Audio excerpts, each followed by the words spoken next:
Hey, what's up, everyone? My name's Lionel. I'm your host for LT Productions, and you are watching I Watch You Watch. Today, we're covering Chasing Atlanta. This is Season 7, Episode 8. I appreciate everyone for coming to my channel. Please like this video. You can also subscribe, share, and you can also leave your comments below. Let's get into this week's episode. All right, y'all. So, we start off where we ended last week's episode, where Ken and Carl are going to be meeting up. Ken says in his confessional, he says they think that this setting might be good because now Carl doesn't have an audience, and he's optimistic because Tramell isn't there. Carl says that he's quite positive at this moment too, just to really see if we really like each other or not. The first thing Ken says when they actually sit down and meet, he says that he gained a level of respect of Carl when he found out a little bit more about what Carl has been through throughout his life. He talks about how Carl operates now is not how he was when he was younger, when he allowed a lot of people to disrespect him and he was a punching bag. But now it's like full force. Nobody's going to get the chance and opportunity to disrespect me. And as he said before, where you got me up at is where I'm going you up at. So that's where he comes from. Anyways, Ken also shares his sentiments because that's how he was growing up, but now he doesn't take anyone's ish. So they bonded in that way, really finding out that they have more in common. Ken in his confessional says, I really like Carl. He's cool and funny. Carl talks about when he was ready to embrace himself being queer and coming into the LGBT community. He was really really masculine, had all these judgments and all of that, which a lot of that is just due to a lot of white patriarchy that flows over into the queer community, where we're just really having all of these different isms, the bigotry and all of that. It flows from there, even though there's so many people that are just allegedly woke and are so keen and so in tune to white racism, but can't even notice it when it's in your own community towards one another. When you're being bigoted, when bigotry is on the scene, and you're also condescending, you're having your own micro and macro aggressions against your own people.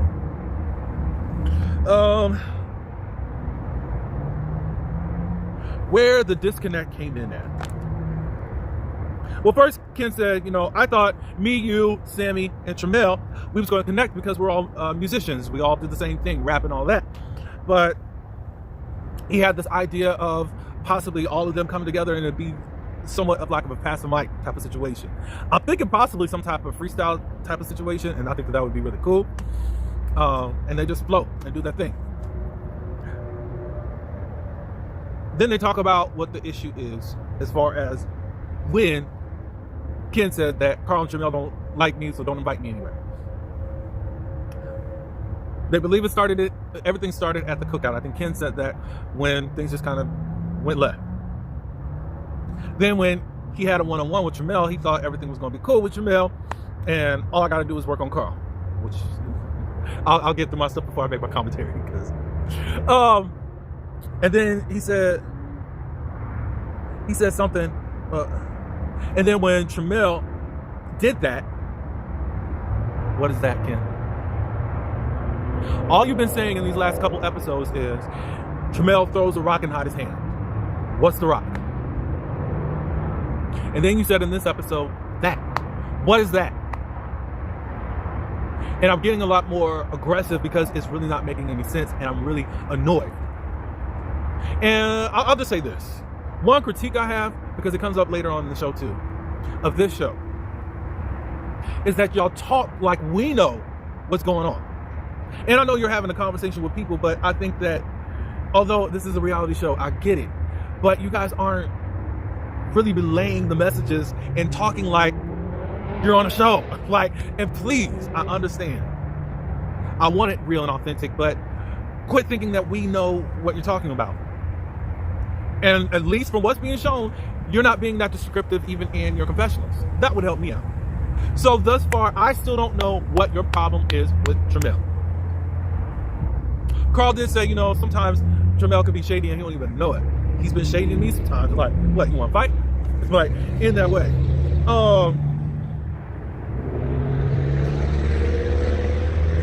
Anyways, it looks like Carl and Ken, they're bearing at the hatchet. Ken is inviting Carl to his karaoke situation, which is just kicking it with Ken and all that. Oh, just kicking it with Ken Doll. Karaoke night. Cool. I guess I'm supposed to be on here like raindrops and roses and all that. I mean, cool. Do I trust this union or this budding or whatever? No. The only thing I can say for Carl is just to keep your eyes and ears open at all times. I don't trust it. And maybe I'm just too critical and analytical. All this could have been done in the first place.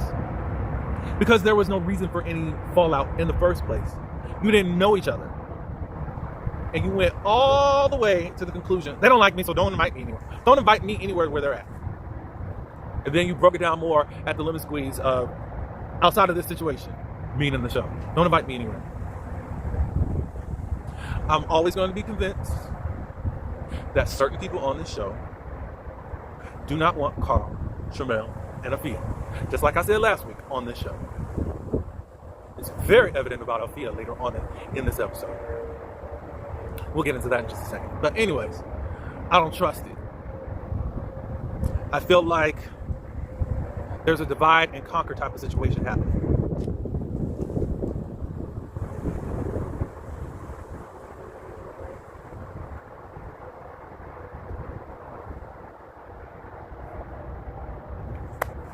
I feel like there's a divide and conquer situation happening.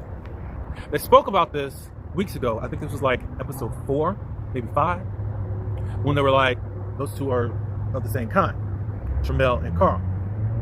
I felt like then and there, they were trying to find a way to separate both of them. I think that Tramel was supposed to be the one that they grasp onto and hopefully get a divide between him and Carl. Of course, nothing really manifested. And somehow everything went left.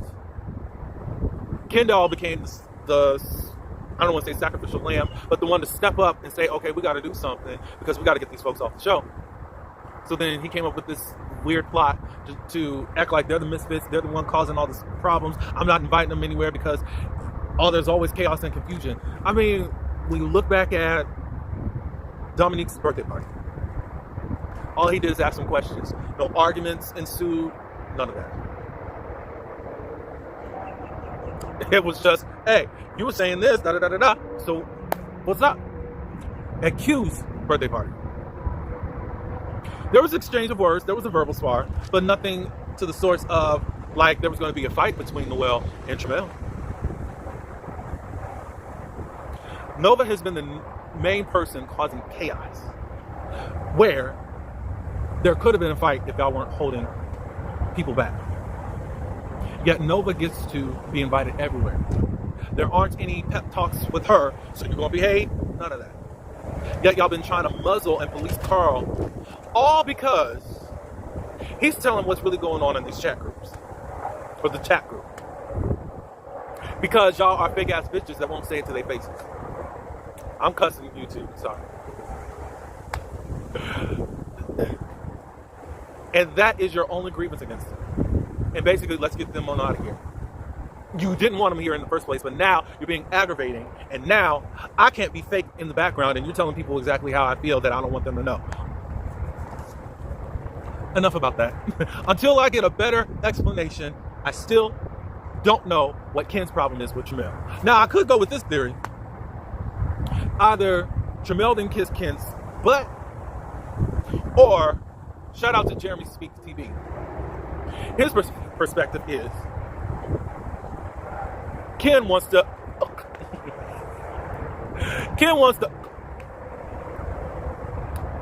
and Tramel's not biting. At this point, Tramel's like, I'm done. I don't. And now that Tramel has rejected any type of connection with him, he's like, which makes a lot more sense because that's a lot how people are, not just in the gay community. When they are attracted and they want to really have sex with you and you don't bite, turn into monsters. That happens quite a lot. Oh yeah.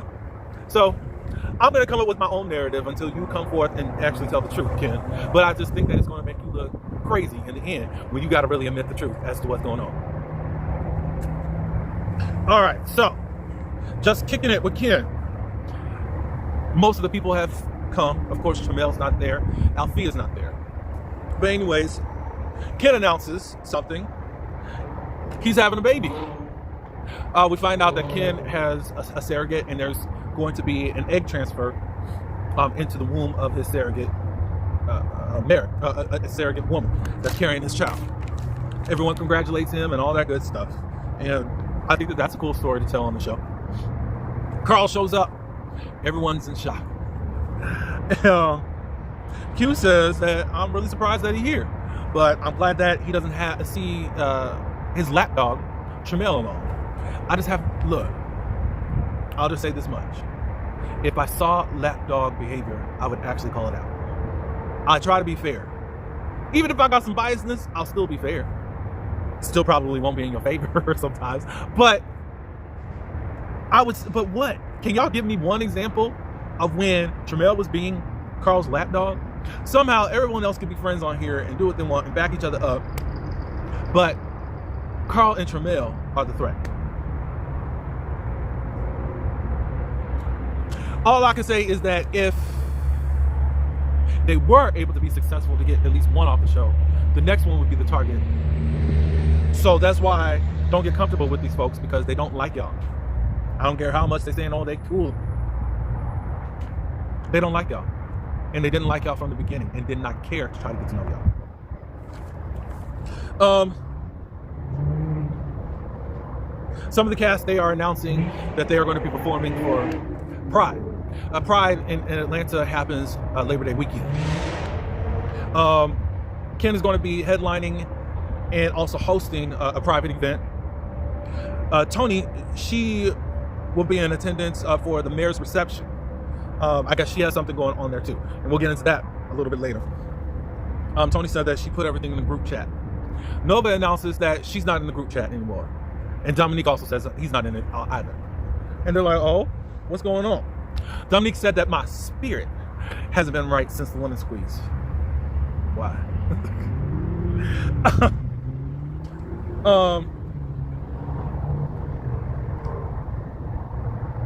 Since Dominique decides that he wants to confront Q, and he felt like Q was coming for him when he was talking about, let's not do this fake reality-ish and trying to act like folks is going to be kumbaya. No. Nova says that she hates women, cisgendered women. She hates fish, which is from what I've been hearing from a lot of cisgendered women, is very disrespectful. I'm only repeating it. That's not something that I call women in the first place. But Dom feels like Q has always this aggression and hostility towards him. When was the first time he did it? I wish we got a flashback on that. Anyways, Q apologizes because he didn't even realize he did anything wrong. But he said this was a general statement. It wasn't about you, Dominique, per se. We just got to quit playing in this group and all this fakery. That's all it was. Somebody said we got to quit being delusional about all this stuff. Then they talk a little bit about why Carl's here.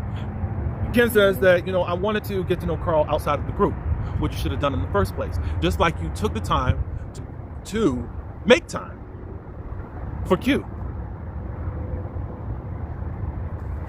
That's why I say I'm putting a pin right there, and I'm going to see the foolishness at the end, because I don't trust any of it, unfortunately. And Ken, I would love to defend you, but you've given me nothing to defend you on. And I feel like you're a puppet for someone else on the show. I think I'll talk about that in a few minutes. So we've come to some type of understanding, and he's here. Tony asked Nova how she is feeling. She said, I'm good, but I'm never going to befriend that BITCH.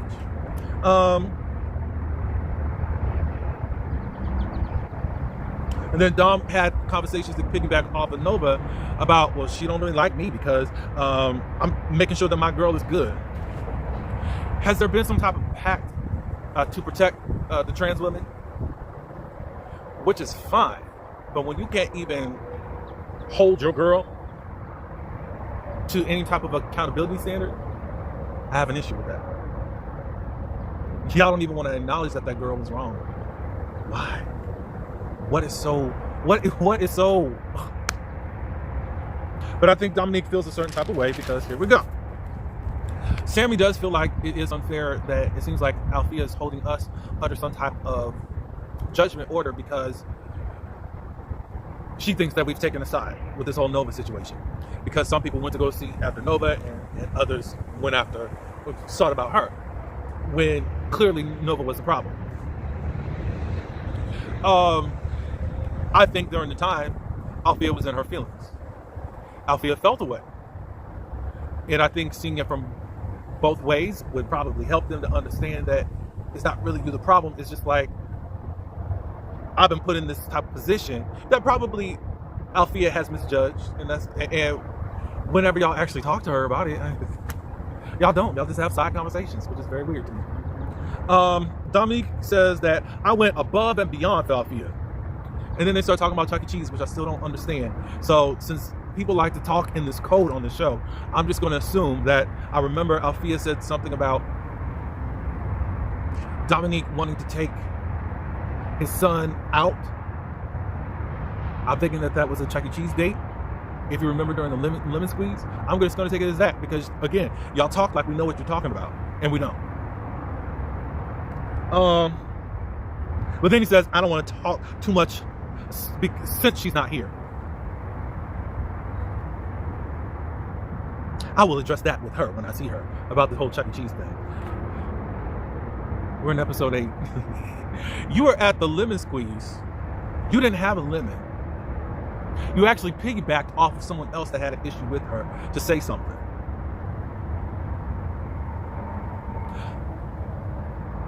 I'm probably the most hardest on you, Dominique, because of how you just portraying yourself in this whole situation. I'm not saying that you don't have to feel a certain type of way for how Althea seems to be treating you because of how you seem to just be all up under Nova's wig. I was going to say something else, but it would have been kind of disrespectful. You all up under there. Do I want to say something before I go on? Do I want to read more or just go on?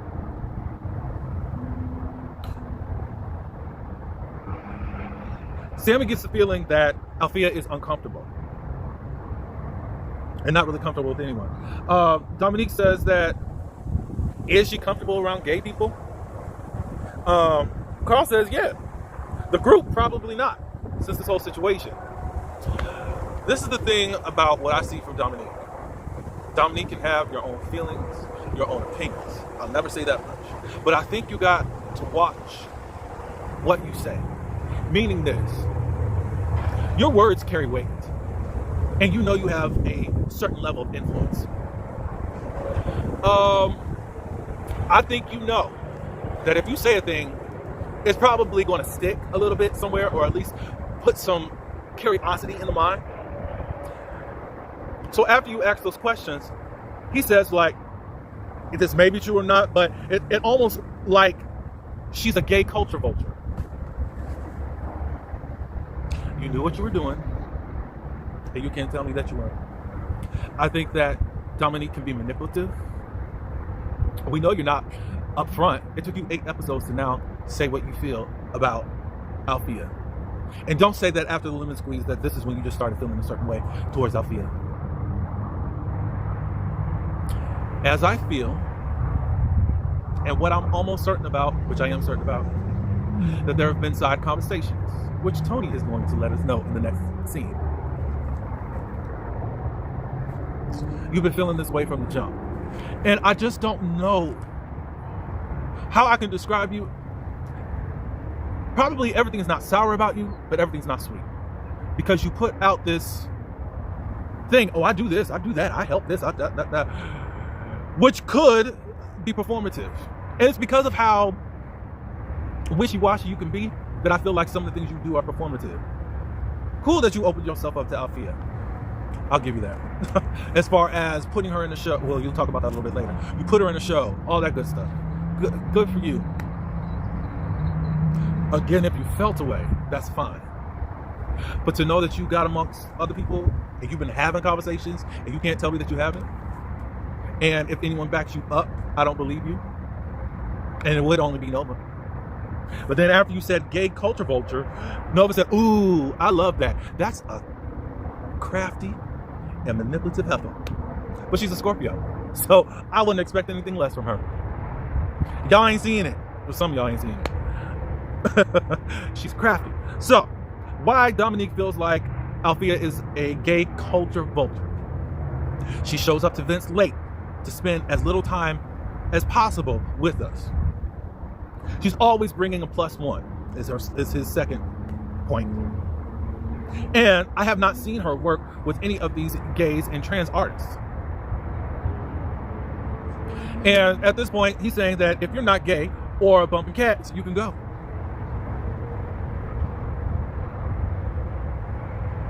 Which also lets me know you've never wanted her on the show. And whatever pleasantries that you gave in the first place, I think were fake. I think were fake. Could I give you the benefit of the doubt if you have further explanation at the reunion?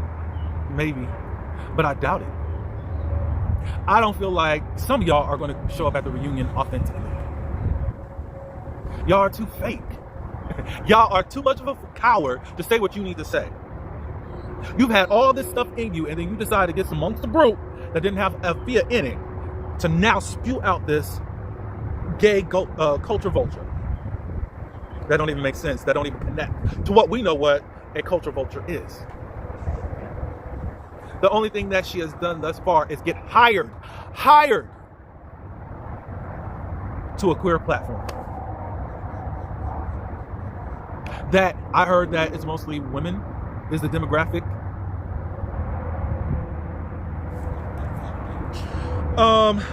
Noel says, is anyone trying to get to know her personally outside of all of this? This is a different dynamic. Q says that he doesn't think that she's a culture vulture. And he also agrees with Noel, are we really reaching out to her like that? He did say that her bringing a friend could be her safety net. He agrees up to that level with Dominique. Sammy says, look, I got terrible anxiety. And I only knew a couple people here, and I really didn't know what was going to happen. So her not being uncomfortable, she can't use that as a crutch, because I was able to do it with even how my anxiety is set up. Dom says that he was texting her saying, I want to get to know you, and that's the whole thing with the whole Chuck E. Cheese thing. I was doing things out of the genuineness of my heart, which I don't know if I can believe that, Dominique. I included her in the fashion show. Then Nova says, you gave her gas money. I said, why'd you do that?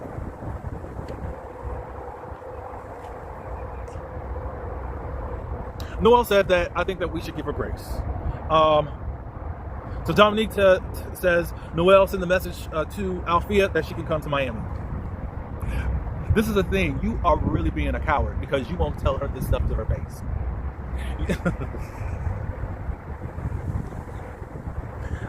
Sammy says, I'm going to be the one. I'm going to really check on her, and I think build a bridge and sort of in some type of way just to see what's up here, because I don't know what's really going on. Then they get into karaoke. They're singing. I'm grateful to them. They were singing non-traditional songs that are pretty popular, but not the normal that at least I'm hearing when I go to karaoke myself. So I was like, cool. They did a Fighting Temptation songs, I'm not good enough, but he still loves me. That song. And Carl did So I Creep. Yeah, I love that song. And who did? Noel sang a Selena Johnson song. I said, what? Go ahead. Anyway, Sammy has invited Tramel, Tony, Althea, and he has made ceviche.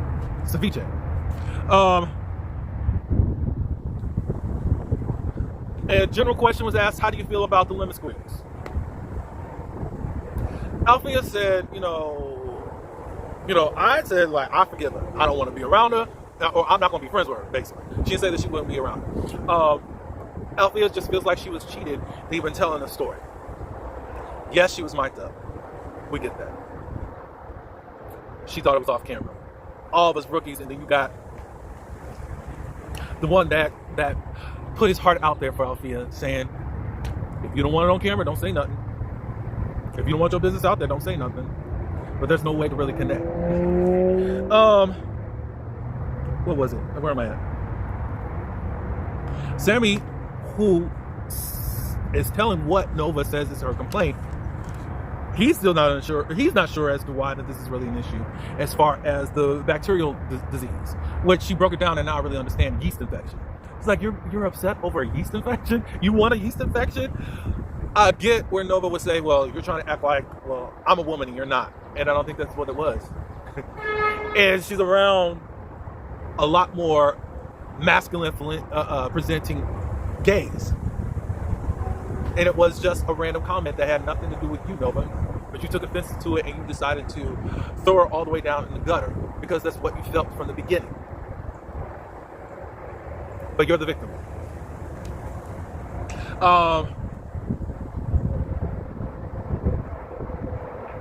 Althea says that she wants to apologize to production after what she said in the email. I think Nova's really led on to what is out there because it was said also in some lives. We'll get into that in just a few minutes. Althea was thinking that production was setting up Nova to say that question, especially if they were mic'd or whatever. Like, did they put you up to this? Like, what is going on? Who can I run to? Like, it's one of those type of situations. Like, what is going on? It's like, I've been set up for the okie doke and I didn't even know. Like, I thought I was just saying something from a sincere place, and then now my sincerity has just been turned into a storyline.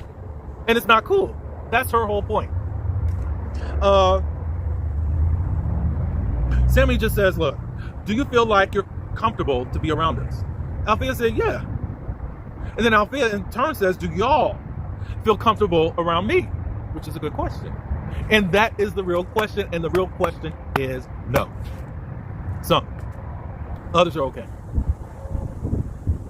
They feel away because they do feel like you're treating them a certain way because they were backing Nova. And I think if you guys had a real conversation just to say, hey, what's up? I'm not saying that it's all on you, but if y'all having all these side conversations, why don't you guys just address it and just see what's really going on? Sammy says, we do. You do. Some others don't. They bring up the whole +1 situation. Some feel like you do things to try to make yourself comfortable because you're uncomfortable by bringing a +1. But then he started recollecting of when you actually brought a +1. He named several events where you did not have a +1 at all. So he's like, I got to rule out that you're uncomfortable in this whole situation. And I'm glad that someone can be intelligent and not just go off someone who has influence with his words and his presence, and shows up. He can have influence and be manipulative if he wants to. Dominique. He has a mind of his own. And then Tramel says, wait a minute, all y'all bring +1s up in here. You've been there, me and Sammy's fiance, you've been there several times. So what are they talking about? Try again, Jan. Tony finally rips the Band-Aid off, as I already started talking. But she ends up saying, some of the people within the cast just says, why are you here?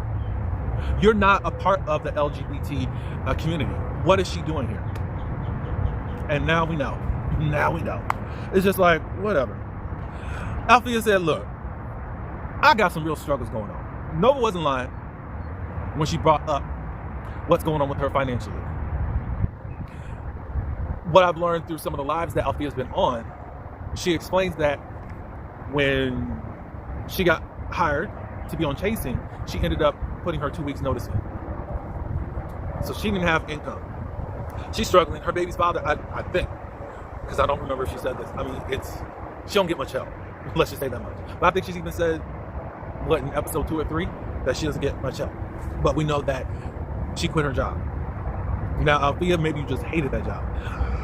And from what I know is that you don't really get paid on the show. You just really get the opportunity to showcase who you are and your talent, your chase.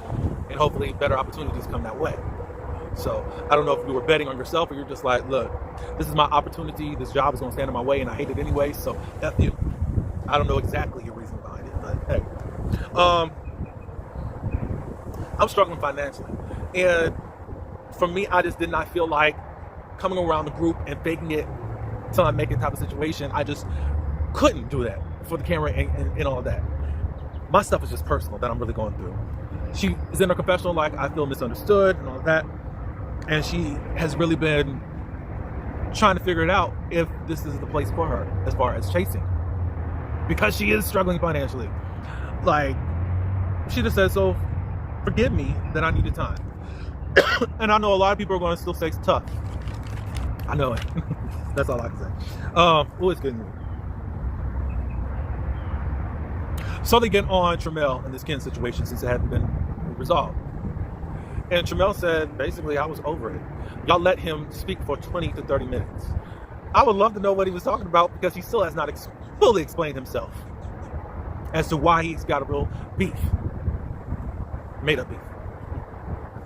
But anyways, I may have talked for 5 minutes. And then he was like, oh, I can leave. Get up and leave. Like, go. It's never been about the birthday invite. Sammy said, what is probably happening is that it's really guilt by association. You're getting it because Carl did it. And they think that you're a package deal. I didn't expect an invite. We knew each other for 27 days. He understood that. Sammy says, look, at least I thought I heard it this way. Ken is not upset. He's not listening. And Sammy says that he has rallied on Tramel's behalf. At least tried to say that his comment, whatever Tramel's comment was valid given the situation. I don't know what it was. And that's what I need to change on the show. Whew. So we're done with that scene. Dom, I keep calling him Dom, but Dominique, or Neek, I think people call him Neek. Neek and Nova. Nova brings her dog around that we just found out about. The dog's name is Fendi. Dom is servicing the dog right now. They sit down and they just want to know how things with karaoke night. He's trying to blame it on the alcohol as to why he was talking so much and said what he said. I just catch things that he was doing because he was trying to blame, okay, well, I've been drinking too much and I shouldn't be really... There's something manipulative about you. I would love to like you, but there's just something suspect about you, sir. They talk about Althea's invite. Nova said, I'm not going, and Dom said, I'm not going either. Neek feels like Althea has given her ass the kiss, and guess what? I'm there to bend over. I ain't got nothing left for her, basically, at this point. Nova says that, she's been saying slurs and then taking them back. I have heard this in some of the lives where she has made slurs when referencing Nova. It was in some type of group chat where she had it up and then she erased it, tried to change it, and just took it all out. I have heard that before. So Neek says, it's all gonna come out. It's how she presenting herself now. You can do inviting people to performances. You ain't really trying to get to know nobody. Da da da da da. It's all gonna come out. So now, Nova says that it's just so cringe that she would try to say that she was trying to relate to me by saying that her baby daddy was gay for pay. Althea said she was trying to relate to you because you do the same type of work as her baby daddy. And she never said gay for pay. She said that the dude is on social media and he gets money from his thirst traps or whatever his requests that are given to him in the DMs. Never once did she tell you it was gay for pay. You didn't do that. So now Nova has made a song for gay for pay. She's not copping to that this is about Althea. But in her confessional lounge, she may have inspired it a little bit. Nova is for stunts and shows. She is a stunt queen. Y'all take it for whatever it is, but you're no victim. You're no victim. Let's see. Are we done? Yeah. Okay. Ken's egg has been transferred. We meet the surrogate. Practicing something. I don't know what I wrote there. Oh, he also practiced. We're gonna get to that in just a second. He talks about, he would like 4 children. Of course, that's going to be later down the line. But right now, eggs have been transferred to the surrogate's womb, and everything's good to go. On a personal level, I actually wanted 3 to 5 children. But that was in another time, in another place. And you can say, well, why don't you just do that now? For now, I don't think that that's possible for me. And I'm not saying that I'm good on that. It's just I'm trying to learn how to accept that for me. Later on, Ken is practicing because he's going to be headlining and hosting his own Pride event. He talks with his friend Mooney about being nervous about going back out stage after being gone for a while now. Mooney has given the advice to don't concentrate so much on the choreography, because you got dancers already there. Just perform and rap and do your thing to entertain. He has just a little anxiety, but he feels like that just comes with the whole thing with performing, and especially not being out there. So Noel, this is a Labor Day Pride, and he's performing. I think he performed like 5 or 6 songs.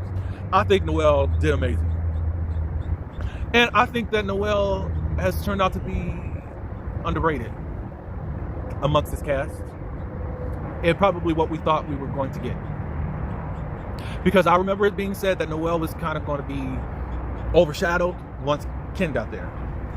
No, I think that he's blossomed and has shown something that we're not even used to seeing, at least in these gay spaces and on the gay reality, queer reality. He's able to walk confidently in whatever lane he wants to be, whether he shows up femme, masculine, that's just who he is. And I'm really liking Noel. I'm liking him. So, but anyways, he was talking about before he was performing, things weren't really going right, but everything went okay. 2 songs that I like, I'm Cunt and D-Lo. They were looking really good. While he was up there with the wig, he reminded me and was resembling Coco. Coco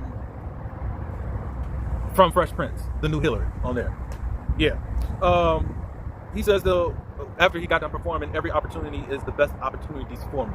And I'm glad that he's not treating this as like this little old stage. No, I see the humility in his heart, and that's the way I think that everyone should be. So that just earns more kudos to me. He announces like this being a great opportunity. I know that this is just getting me closer to being on BET, MTV, and the Grammys. Ken performs, and I think that he did amazing also. Tony's at the mayor's reception. She meets up with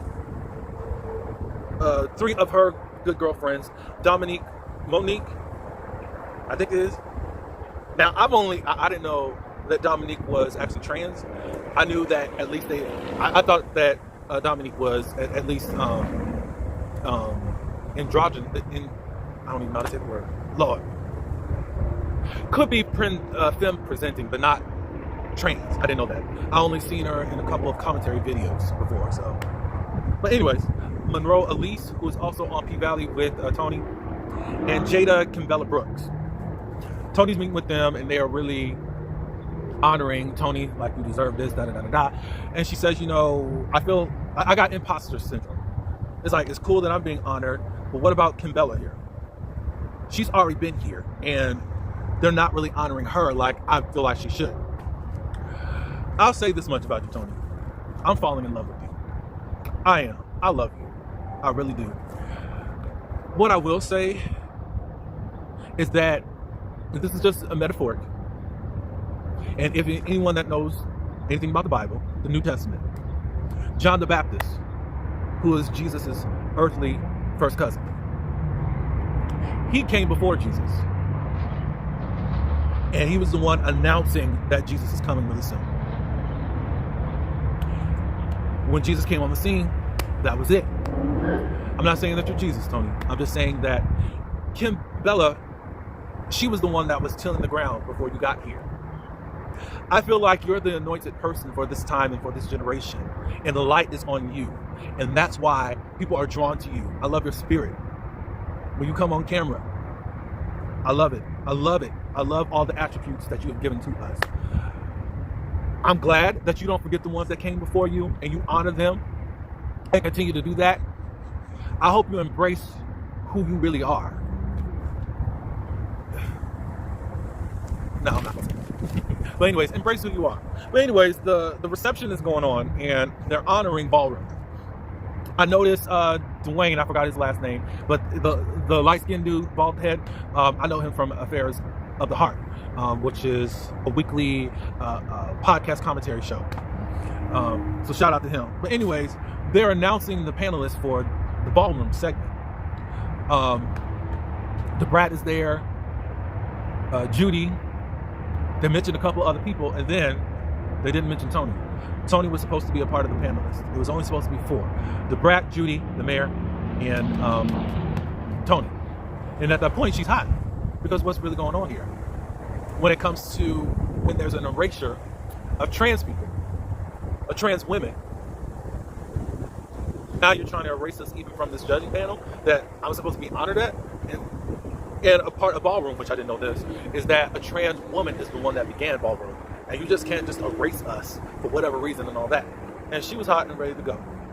She was still respectful and whatnot, but the first chance she got, she was about to hightail it up out of there.